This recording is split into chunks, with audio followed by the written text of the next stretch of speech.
Picture this. The broadcast of Monday Night Raw is in full swing. In the middle of the ring, under those harsh arena lights, stands Rhea Ripley.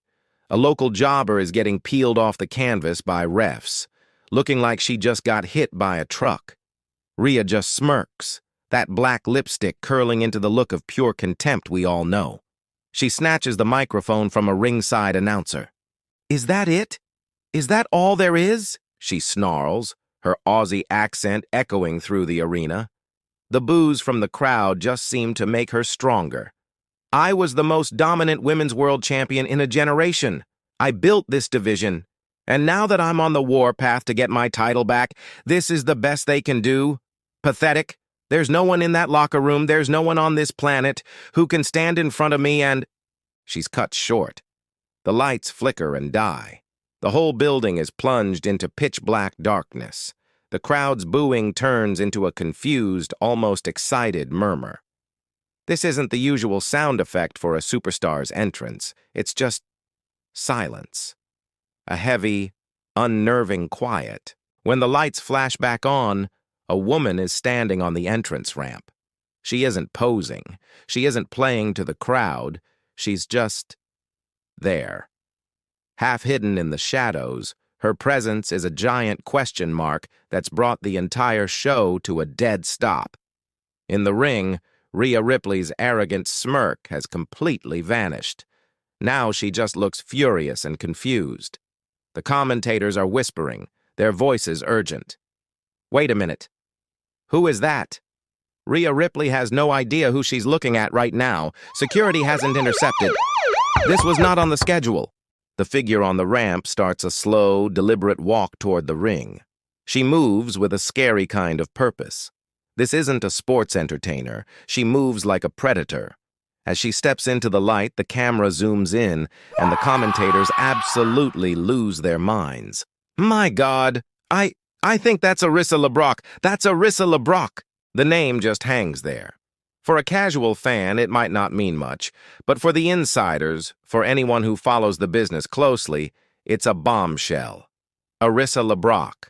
She's the daughter of two icons, Hollywood action legend and 7th Dan Aikido black belt, Steven Seagal, and the superstar model Kelly LeBrock. She's a name that hardcore fans might remember from the past. Years ago, back in 2019, she was part of a big tryout at the Performance Center. With a real background in Brazilian jiu-jitsu and kickboxing, she was a name people were talking about. She had the pedigree, the look, and the most important thing, a legitimate, dangerous skill set. But then, she disappeared. The rumor was a bad injury, a setback that knocked her off the path before she even got started. The whispers died down, and the wrestling world just moved on. The story of Arissa LeBrock was supposed to be a what-if. And yet, here she is. Not in some training facility, not in a pre-taped video, but on Monday Night Raw, walking straight for one of the most feared women in the entire company. She slides under the bottom rope, getting into the ring with an unnerving calm. She's just wearing simple black gear, no gimmicks. Her eyes are locked on Rhea Ripley. The commentators are scrambling, trying to piece it all together, their voices a mix of shock and disbelief. They talk about her father, not as a celebrity footnote, but as the source of a dangerous, disciplined mind. They bring up her BJJ training at Paragon in California, a place where fighting is a science. This isn't some model who decided to play wrestler. This is a martial artist. Rhea Ripley, finally snapping out of her shock, just laughs. "You? You're the big surprise? I know who you are. You're a model. Just another celebrity kid who thinks she can walk in here and get a headline." Rhea shoves Arissa hard in the chest. It's a classic power move meant to show who's boss.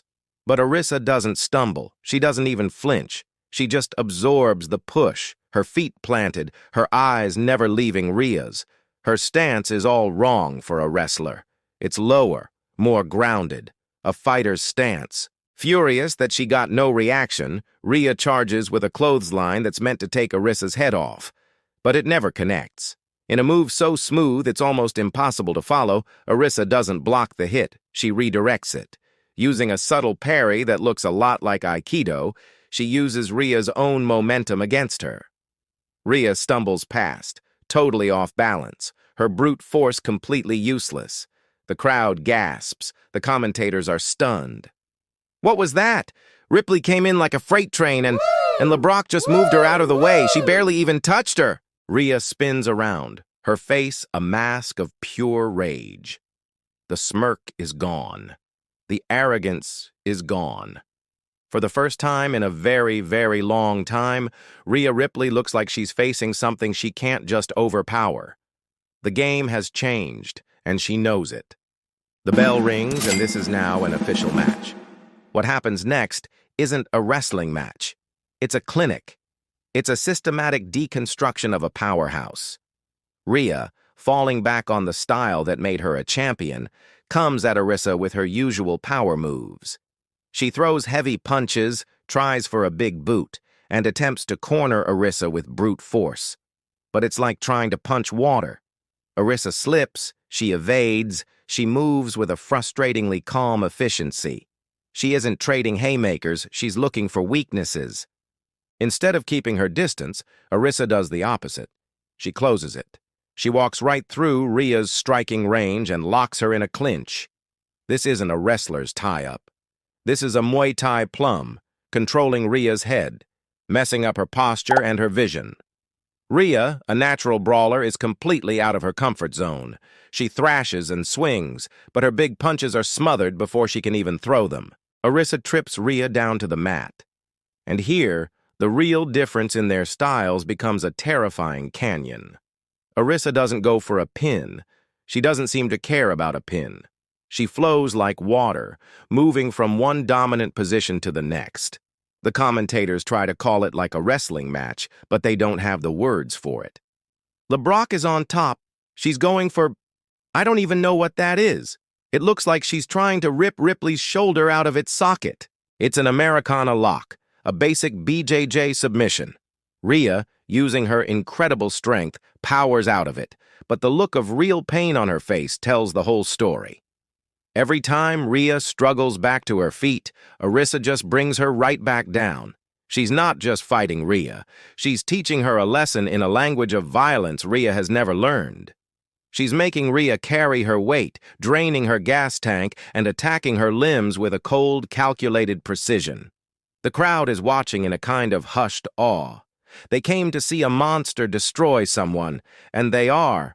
Only the monster is Rhea Ripley, and she's the one being taken apart, piece by painful piece. If you believe this is the kind of realism WWE needs, that this is the dawn of a new era, then do us a solid and smash that subscribe button. We're going to be following every second of this new landscape, and you won't want to miss what happens next. Frustration and desperation have completely taken over Rhea Ripley. She knows she's being schooled on the mat.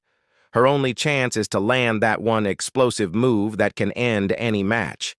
She creates a little space, shoving Arisa away with every last ounce of strength she has.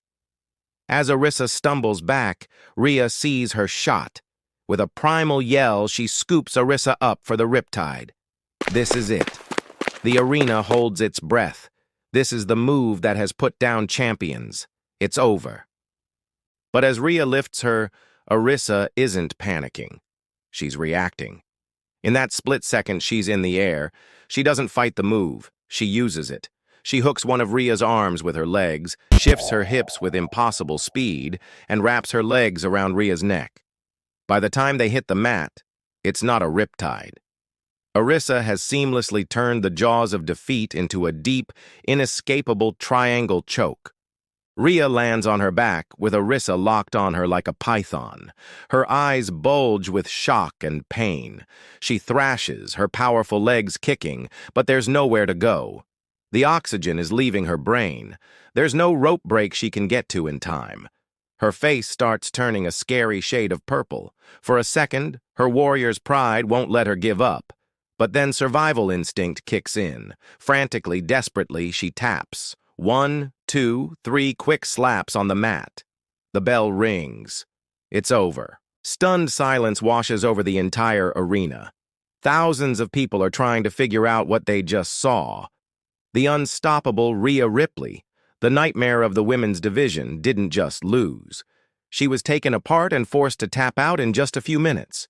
There's no victory pose from Arissa LeBrock. The referee, who looks as stunned as everyone else, raises her arm, but she barely seems to notice. She calmly unhooks her legs from Rhea's neck and gets to her feet. She looks down at the crumpled former champion, her expression impossible to read. It's not happiness, it's not arrogance, it's just final. A WWE official hands her a microphone. She takes it, her movements still calm and deliberate. The silence in the arena is so complete, you can hear the hum of the lights overhead. Arissa raises the mic to her lips. "For years, you've all been watching a performance," she says, her voice cold and steady. "You've watched a parody of combat. You call it sports entertainment." She pauses, letting the words hang in the air. "The performance is over. I am not an entertainer. I am a fighter. And I am here to bring reality to this ring. The games are finished." She drops the mic. The thud echoes through the silent arena. Without another look at Rhea, the crowd, or the camera, she turns and walks back up the ramp, disappearing just as mysteriously as she arrived. So what happens now? The entire landscape of the WWE Women's Division was just redrawn in under 5 minutes. You can only imagine the shock in the locker room, with superstars suddenly realizing that the definition of tough just got raised to a terrifying new level. Arissa LeBrock didn't just win a match. She exposed a huge weakness in the power-based style that has ruled women's wrestling for years. Her submission game, her technical skill, and her absolute refusal to play by the unwritten rules of sports entertainment could mark a historic shift. She proved she is a dangerous and skilled competitor, unlike anyone else. This leaves us with a terrifying set of questions. How does the current women's world champion even start to prepare for a threat like this? What happens to Rhea Ripley, a superstar whose entire identity was built on an aura of invincibility that has now been completely shattered? Is this the start of a new, more brutal, more realistic era for WWE? One thing is for sure. The games are over, and Arissa LeBrock is holding all the cards.